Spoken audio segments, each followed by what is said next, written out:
पढ़िए ला इलाहा इल्लल्लाह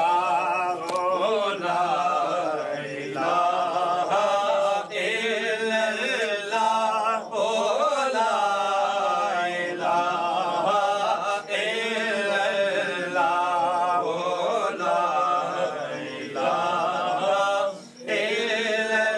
ला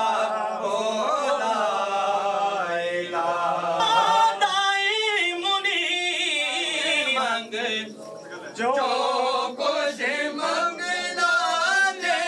आज मंग लो जो कुछ मंगना है आज मंग लो जो कुछ मंगना है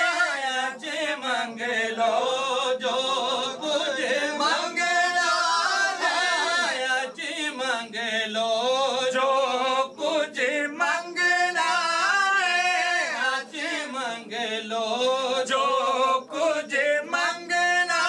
है मेरे ख्वाजा ने सबनू रंगना है मेरे ख्वाजा ने सबनू रंगना है मेरे फैज़ ने सबनू रंगना है अब्बुल फैज़